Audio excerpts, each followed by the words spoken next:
pengen somai nih. Kayaknya goblok kan? Tapi itu serius sudah goblok. Coba sekarang sebelum saya akhiri sesi yang ini, nanti Dr. Afif mau jelaskan soal istimewa di sini. Iya, otaknya. Teman-teman, yang masih persiapan, yang bisa dilakukan untuk ikhtiar dalam jodoh hari ini apa? Apa? Pilih-pilih Ustaz, atau katakan cinta dulu, kebanyakan seperti itu.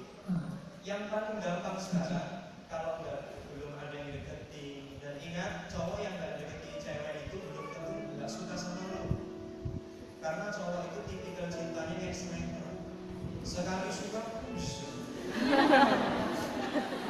makanya doanya itu masya Allah, oh Tuhan cinta dia.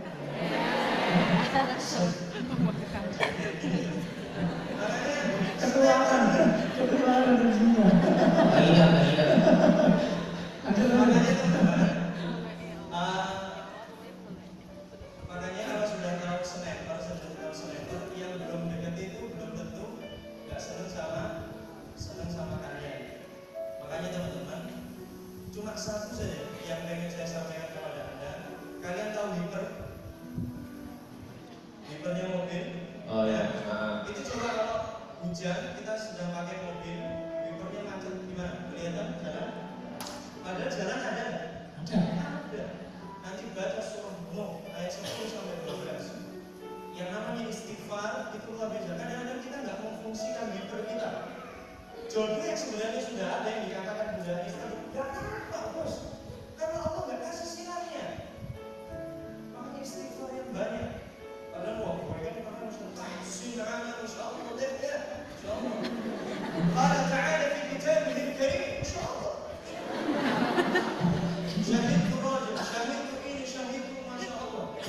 Sudah ada gak insya Allah, saya Arab semua. Itu belum ya, apalagi yang dibaca sama Yusuf dan masya Allah.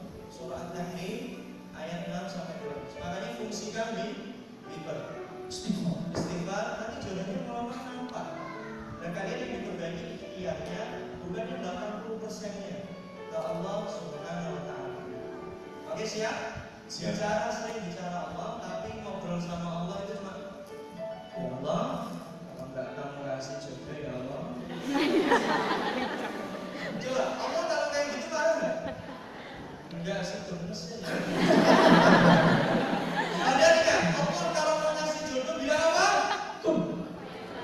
Teriakan bareng-bareng kun ya. 1, 2, 3. Kun aja. Ya, 1, 2, 3. Kun. Perlu berapa detik? 1. Makanya kalian kalau sudah kenal Allah, nggak cuma tahu ya, cuma oh Allah itu Ar-Rahman Ar-Rahim ya, bukan cuma tahu saja, tapi kenal insya Allah. Allah akan lihatin tuh yang namanya jodoh kan kalian. Yes ya, ikhtiar hanya berdampingan sama hasil, tetapi tidak berkaitan. Tetapi ingat teman-teman yang mau diri dari Bunda Is, niat itu harus lurus, murni, kuat. Fa'idha azamta fatawakkal 'ala Allah. Kuncinya luaskan. Bunda Is tadi itu adalah meluaskan karena pengen punya keturunan apa yang memberatkan bumi ini dengan la ilaha illallah. Dan kita kadang-kadang niatnya kita karena kecewa sama kalau saja pengen gimana? Yang niatnya lurus saja banyak tantangan apa lagi? Yang enggak. Makanya diluas saja. Allah saya pengen nikah, nanti saya pengen bangun ya Allah. STP di Sekolah Tinggi Pernikahan Indonesia. Amin. Festival ini insyaallah moga-moga ini bisa jadi sebuah mula bahwa putus asa itu wajar. Putus asa jatuh, kecewa, lelah itu wajar, tapi putus asa itu enggak wajar. Sudah pernah lelah dalam masalah cinta? Sering ya, jatuh tiap hari ya. Tetapi putus asa tidak Bismillahirrahmanirrahim. Kesimpulannya insyaallah dari saya Mas dari soal masalah itu. Tentang putus asa. Oke. Selanjutnya saya masih penasaran dari Mas Martin sama struktur petanya Mas Martin yang mau dibedah sama dokter Hafiz kayak kalau tadi dijanjiin itu Mata saya. katanya Jangan salah, IQ 220. bukan masalah IQ-nya, Oh, bukan IQ ya? dimensi perasaannya. Oh, enggak sekali. Ya enggak apa-apa, pakai sekalian ya, Dok ya. Enggak apa-apa, Dok. Sekalian kok gratis, Dok. Dokter Hafiz silakan. Jadi seperti apa yang bikin saya penasaran dok? Ya, teman-teman sekalian, kalau kita ngomongin tentang mungkin sedikit menyambung dari pembicaraannya Bunda Ais dengan Ustaz Dosi ya. Saya boleh berdiri ya? Silakan. Silakan dok, jangan berdiri dok. Mau leye-leye juga nggak apa-apa dok. Oke, mungkin bisa kita lihat di layar monitor berikut ini. Cek, jadi kita muncul ya.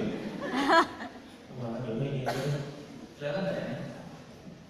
Ya, teman-teman, sebelum saya kesini teman-teman sekalian, kalau kita ternyata pola itu bisa ditebak, sangat mudah ditebak. Kalau kemudian kita melihat Bunda Ais itu kemudian mengatakan ada beberapa kriteria dari jodoh yang mungkin perlu kita definisikan dengan detail. Betul?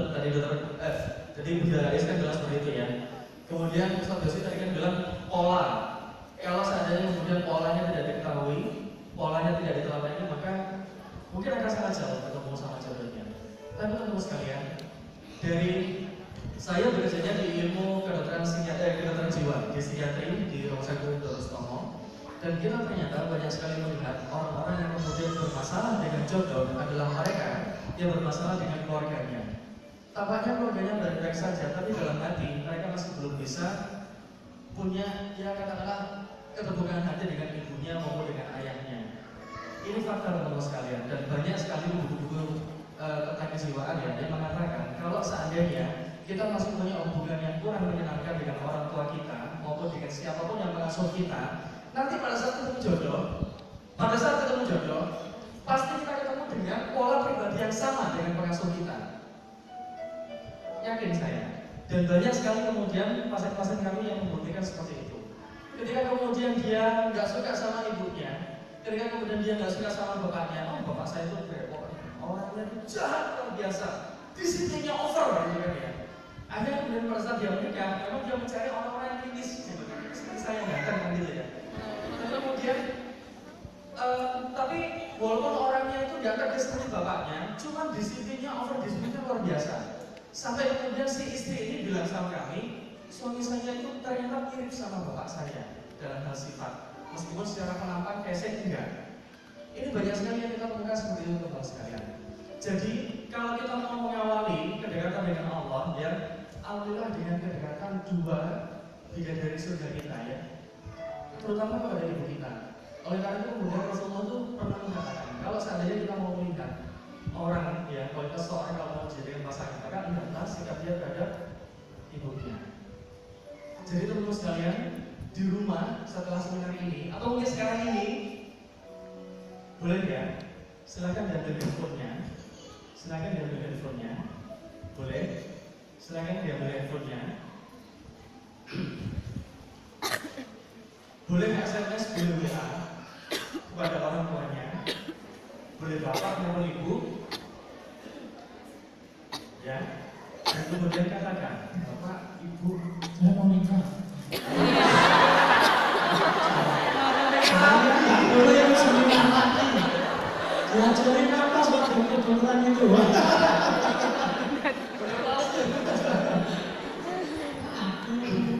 Lakukan teman-teman sekalian, lakukan, ya, lakukan. Silahkan kemudian kirim SMS atau kemudian kirim WhatsApp, lain juga boleh kepada keluarga di rumah.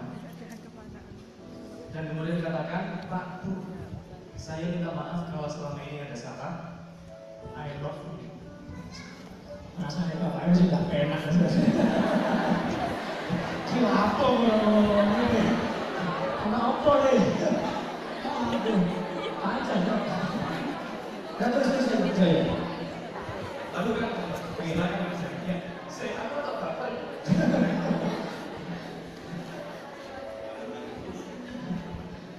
Ya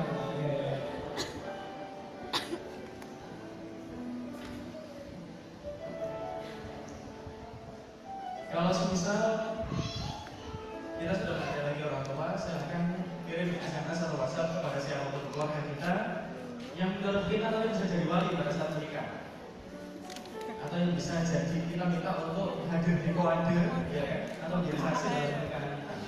Siapapun dalam keluarga kita yang kita keluarga, boleh kakak, boleh paman, Pak D, silahkan. Aturan.